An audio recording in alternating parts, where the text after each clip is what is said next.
ان اللہ وملائکتہ یصلون علی النبی یا ایہا الذین آمنوا صلوا علیہ وسلموا تسلیما اللہم صلی علی سیدنا و مولانا محمد وعلی آل اصحاب سیدنا و مولانا محمد وبارک وسلم وصلوا علیہ۔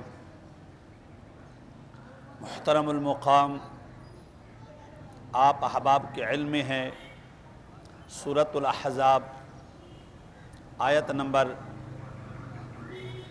56 کا درس چل رہا ہے، اور مفسرین نے جو اپنے بساط اور استطاعت کے مطابق اس آیت مبارکہ کا مقصد بیان فرمایا اور اس میں علمی نکات بیان فرمائے، فصاحت و بلاغت کے اور معانی اور بیان کے اسلوب بیان فرمائے، وہ آپ کی سماعتوں کے نظر کیے جا رہے ہیں۔ اللہ تبارک و تعالی عز و جل نے اپنے محبوب پر درود و سلام پڑھنے کے لیے اپنے محبوب پر ہدیہ درود و سلام پیش کرنے کے لیے جو جملہ قرآن پاک میں ارشاد فرمایا، اس کا فصاحت اور بلاغت یہ ہے کہ اللہ تبارک و تعالی نے ان اللہ و ملائکتہ یصلون علی النبی جملے کے شروع میں حرف مشبہ بالفعل جو کلام کی تاکید کے لیے آتا ہے، کلام کی توکید کے لیے آتا ہے، کلام کی توثیق کے لیے آتا ہے، اور شک و شبہ کو دور کرنے کے لیے آتا ہے، وہم اور توہمات کو دور کرنے کے لیے آتا ہے۔ گویا کہ اللہ تبارک و تعالی نے یہ فرمایا، کسی کو یہ شک نہ رہے کہ اللہ تبارک و تعالی عز و جل کسی ٹائم اپنے محبوب کی شان بیان نہیں کرتا ہوگا۔ اللہ کے فرشتے کسی وقت اللہ کے حبیب پر درود و سلام کا ہدیہ پیش نہیں کرتے ہوں گے، اور یہ کلام لا کر کے اللہ نے تاکید فرمائی ہے کہ کوئی وقت ایسا نہیں ہے، کوئی ٹائم ایسا نہیں ہے کہ اللہ اپنے محبوب کی شان بیان نہ کر رہا ہو، اللہ اپنے محبوب کے اوصاف بیان نہ کر رہا ہو، اللہ اپنے محبوب کے مناقب بیان نہ کر رہا ہو، اللہ اپنے محبوب کے محاسن بیان نہ کر رہا ہو، اللہ اپنے محبوب کے مراتب بیان نہ کر رہا ہو، اللہ تبارک و تعالی اپنے محبوب کی اوصاف اور صفات کو بیان نہ کر رہا ہو۔ کوئی ایسا وقت نہیں ہے، ہر وقت اللہ یہ عمل کر رہا ہے، اور ہر وقت اللہ کے فرشتے، اللہ کی نورانی مخلوق اس کے محبوب پر سلام کا تحفہ بھی پیش کر رہے ہیں، اور درود و سلام کا تحفہ، درود و سلام کے گجرے پیش کر رہے ہیں۔ اب ذرا غور کریں، کوئی وقت ایسا نہیں ہے جس وقت درود و سلام نہیں پڑھا رہا، آپ نہیں پڑھ رہے، اللہ کے فرشتے درود و سلام پڑھ رہے ہیں، آپ چپ بیٹھے ہوئے ہیں، اللہ کے فرشتے درود و سلام بھیج رہے ہیں۔ تو مطلب یہ ہوا، اگر ہم درود و سلام پڑھتے ہیں، ہم کسی شے میں اضافہ نہیں کرتے، ہم کسی شے کو بڑھاتے نہیں ہیں، بلکہ وہ جو اللہ کے اور اس کے فرشتوں کا عمل ہے اسی کو ہم مسلسل کرتے ہیں، جاری رکھتے ہیں۔ تو اللہ تبارک و تعالی نے فرمایا کہ کوئی وقت ایسا نہیں ہے، کوئی پل ایسا نہیں ہے، کوئی گھڑی ایسی نہیں ہے جب اللہ اپنے محبوب پر درود و سلام نہ پڑھ رہا ہو، فرشتے درود و سلام نہ بھیج رہے ہوں۔ اب ایک چھوٹی سی بات ہے، ہم آذان سے پہلے درود و سلام پڑھتے ہیں، لوگ کہتے ہیں ارے میاں اس وقت تو جائز نہیں ہے، آذان کے بعد درود و سلام پڑھتے ہیں، لوگ کہتے ہیں میاں اس وقت تو جائز نہیں ہے۔ اللہ کے بندے، آذان سے پہلے بھی اللہ کے فرشتے بھی درود پڑھ رہے ہوتے ہیں، اللہ خود بھی سلام اور درود بھیج رہا ہوتا ہے، آذان کے بعد بھی یہ عمل جاری اور ساری ہوتا ہے۔ تو جو کام اللہ کے فرشتے کر رہے ہیں، اللہ خود کر رہا ہے، آذان سے پہلے بھی کر رہا ہے، آذان کے بعد بھی کر رہا ہے۔ تو پھر قرآن کہتا ہے اے مومنو تم بھی اپنے محبوب پر درود بھی بھیجو، سلام بھی بھیجو۔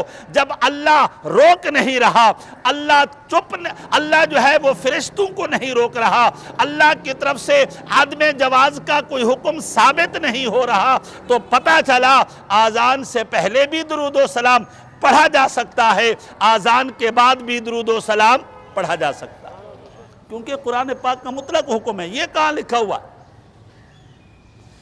اور علامہ آلوسی علیہ رحمت نے فرماتے ہیں یہ ایک جملہ ہے، جملے میں دو چیزیں ہوتی ہیں، ایک مبتدا ہوتا ہے، ایک خبر ہوتی ہے۔ تو فرماتے ہیں اس جملے کے اگر مبتدا کو آپ دیکھتے ہیں، شروع کو دیکھتے ہیں، تو وہ بھی دوام و استمرار پر دلالت کر رہا ہے، اور اس کی خبر کو دیکھتے ہیں تو وہ بھی دوام اور استمرار پر دلالت کر رہا ہے۔ اس کی وجہ یہ ہے جس کلام کے شروع میں اور مبتدا پر حرف مشبہ بالفعل داخل ہو جائے وہ بھی دوام اور استمرار کا فائدہ دیتا ہے، اور جس جملے کی خبر فعل مضارع آ جائے وہ بھی تجدد کا فائدہ دیتا ہے، وہ بھی دوام و استمرار کا فائدہ دیتا ہے۔ یہاں پر ہے ان اللہ و ملائکتہ، یہ مبتدا ہے، یصلون علی النبی یہ خبر ہے، اور یہ حرف مشبہ بالفعل یہ مبتدا ہے، اور یصلون فعل مضارع ہے۔ تو پتہ یہ چلا اللہ بھی ہر وقت اپنے محبوب کی تعریف بیان کرتا ہے، اپنے محبوب کی ثنا بیان کرتا ہے، اور اللہ کے فرشتے بھی ہر وقت اس کے محبوب پر درود و سلام کے تحفے پیش کرتے ہیں۔ اور یا ایھا الذین آمنو، اے ایمان والو جو حضور پر ایمان رکھتے ہیں، جو قرآن پر ایمان رکھتے ہیں، جو دین پر ایمان رکھتے ہیں، حضور کی ذات اور صفات پر ایمان رکھتے ہیں، اللہ کی ذات اور صفات پر ایمان رکھتے ہیں، ان کو حکم دیا جا رہا ہے تم بھی اللہ کے حبیب پر درود بھی بھیجو، سلام بھی بھیجو، درود بھی بھیجو، سلام بھی بھیجو۔ ایک اور بڑا عظیم نکتہ علماء نے بیان فرمایا، اللہ تبارک و تعالی یوں بھی کہہ سکتا تھا ان اللہ و ملائکتہ یصلون علی محمد، یصلون علی النبی ہے، نبی ہے۔ اگر اللہ تبارک و تعالی یہ کہہ دیتا یا ایھا الذین ان اللہ و ملائکتہ یصلون علی محمد، تب بھی قرآن کی عبارت ٹھیک ہوتی، تب بھی عبارت ٹھیک ہوتی، مگر اللہ تبارک و تعالی نے پورے قرآن مجید فرقان حمید میں جہاں کہیں بھی محبوب سے خطاب فرمایا یا اس سے پہلے نبیوں سے خطاب فرمایا، اللہ نے ہر نبی کا نام لیا ہے اور فرمایا یا آدم، اے آدم اسکن انت و زوجک، تو اور تیری بیوی حوا جو ہے وہ جنت میں رہے، اور فرمایا یا یحییٰ، یا یحییٰ، اے یحییٰ اس کتاب کو مضبوطی سے پکڑ لے۔ فرمایا یا داود انا جعلناک خلیفۃ فی الارض، اے داود ہم نے آپ کو زمین کا خلیفہ بنایا، اور یا یحییٰ، اے یحییٰ ہم نے بنی اسرائیل کا نبی بنا کر کے بھیجا، اے موسیٰ ہم نے وہ بنی اسرائیل کا نبی بنا کر کے بھیجا۔ فرمایا یا نوح، اے نوح جو ہے سلامتی کے ساتھ وہ کشتی میں اتر جا یا کشتی سے باہر آ جا۔ ہر نبی کا اللہ نے نام لیا ہے، اور جب اپنے محبوب کی باری آئی اللہ نے نام نہیں لیا، اپنے اوصاف بیان فرمائے، حبیب کے اوصاف بیان فرمائے۔ کہیں فرمایا یا ایھا الرسول، کہیں فرمایا یا ایھا النبی، کہیں فرمایا یا ایھا المزمل، کہیں فرمایا یا ایھا المدثر، کہیں فرمایا السلام علیکہ ایھا النبی ورحمۃ اللہ وبرکاتہ۔ تو پتہ یہ چلا اللہ چاہتا یہ ہے کہ میں نے جس طرح اور نبیوں کے نام لیے ہیں اپنے محبوب کا نام نہیں لیا، تاکہ پتہ چلے اللہ چاہتا ہی نہیں ہے، اللہ اپنے محبوب کو یہ عظمت دینا چاہتا ہے کہ جب میرے محبوب کو پکارا جائے تو نام لے کر کے نہ پکارا جائے۔ اس لیے یا رسول اللہ، یا رسول اللہ، قرآن پاک میں ہے لا تجعلوا دعاء الرسول بینکم کدعاء بعضکم بعضا۔ اللہ ارشاد فرماتا ہے اے لوگو جس طرح تم ایک دوسرے کو پکارتے ہو نبی کو ایسے مت پکارو۔ امام صاحب پکار لیا، قاری صاحب پکار لیا، سراج صاحب پکار لیا، صلاح الدین صاحب پکار لیا، یہ نام لے لے کر کے پکارے جاتے ہیں، نام لے لے کر کے پکارے جاتے ہیں۔ تو قرآن کہتا ہے میرے حبیب صلی اللہ علیہ وسلم کا نام لے کر مت پکارنا، یا محمد کہہ کر کے مت پکارنا، یا ابوالقاسم کہہ کر کے مت پکارنا، یا رسول یا اللہ کیا کہنا ہے؟ تو قرآن کہتا ہے نبی کو زندگی میں پکارنا ہے تو یا رسول اللہ کہہ کر کے پکارنا ہے، اور گنبد خضرا پر پکارنا ہے تو یا رسول اللہ کہہ کر کے پکارنا ہے، اور یہاں سے اگر ندا دینی ہے تب بھی یا رسول اللہ کہہ کر کے ندا دینی ہے۔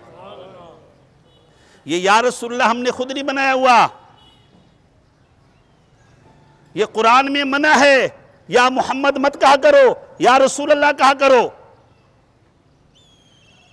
اور زندگی میں بھی یا رسول اللہ کہا جاتا تھا، اور وصال شریف کے بعد بھی یا رسول اللہ ہی کہا جائے گا، یا رسول اللہ ہی کہا جائے گا۔ دور والے ہیں تب بھی وہ یا رسول اللہ کہیں گے، قریب والے ہیں تب بھی وہ یا رسول اللہ کہیں گے۔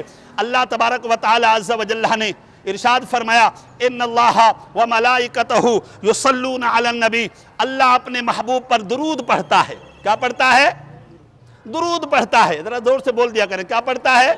درود پڑھتا ہے۔ آپ بھی پڑھ لیا کریں، جب نبی صلی اللہ علیہ وسلم کا نام آ رہا ہے تو کیا پڑھنا ہے ہم نے؟ کیا درود ہوتا ہے؟ صلی اللہ علیہ وسلم۔ اب آئیے ان اللہ و ملائکتہ یصلون علی النبی، اللہ بھی درود پڑھتا ہے۔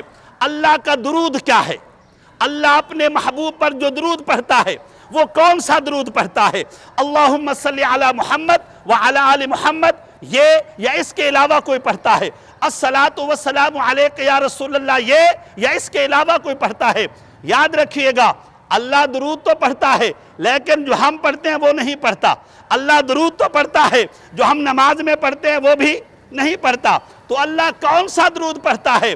امام بخاری نے لکھا ہے اللہ تبارک و تعالی عز و جل جو ہے اپنے محبوب پر صلی اللہ علیہ وسلم پر جب درود پڑھتا ہے تو آپ صلی اللہ علیہ وسلم کی ذات بابرکات پر اللہ کون سا درود پڑھتا ہے؟ فرمایا عز و جل ثناؤہ علیہ عند الملائکۃ و تعظیمہ، اللہ فرشتوں کو سامنے بٹھاتا ہے اور اللہ کہتا ہے سنو فرشتو، آج میں اپنے محبوب کی زلف واللیل کا تذکرہ سناؤں گا، آج اپنے محبوب کے چہرہ والضحیٰ کا تذکرہ سناؤں گا، آپ اپنے محبوب کے والعصر کی قسمیں اٹھاؤں گا، آج اپنے محبوب کی لا اقسم بہذا البلد شہر مدینہ کی قسمیں اٹھاؤں گا۔ امام بخاری نے لکھا ہے اللہ درود نہیں پڑھتا، اللہ فرشتوں کے سامنے مالا اعلیٰ میں نورانی مخلوق میں اپنے محبوب کی تعریف بیان کرتا رہتا ہے۔ ہم بیٹھے ہوئے ہیں، میں سنا رہا ہوں، آپ سن رہے ہیں، میں تعریف کر رہا ہوں، آپ سن رہے ہیں۔ یہ زمین پر ہے، یہ مالا ادنا ہے، ہم بھی ادنا، نشست بھی ادنی، جگہ بھی ادنا، مگر اللہ تبارک و تعالی ہم کبھی کبھار جمعہ کے دن آ جاتے ہیں یا کوئی نشست لگ جاتی ہے تب بیٹھ کر کے اللہ تبارک و تعالی مالا اعلیٰ میں نورانی مخلوق میں اور عرش اولیٰ پر اپنی شایع نشان فرشتوں کو سامنے بٹھاتا ہے۔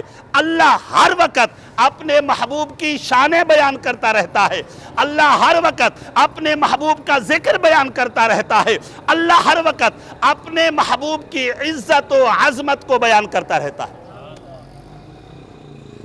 آئیے اس کے اوپر سید محمود احمد آلوسی حنفی نے لکھا ہے اللہ کیا تعظیم کرتا ہے؟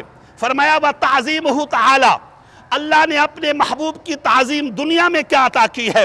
بِإِعْلَاءِ ذِكْرِهِ، ساری دنیا میں آپ کا ذکر بلند کر دیا، وَإِظْهَارِ دِينِهِ، سارے دینوں پر آپ کا دین غالب کر دیا، وَإِبْقَاءِ الْعَمَلِ بِشَرِيعَتِهِ، اور تا قیام قیامت اگر کسی شریعت پر عمل ہوتا رہے گا تو وہ ہمارے آقا کی شریعت پر ہی عمل ہوتا رہے گا۔ اور فرماتے ہیں اللہ تبارک و تعالی یہ تو دنیا میں، آخرت میں کیا ہوگا؟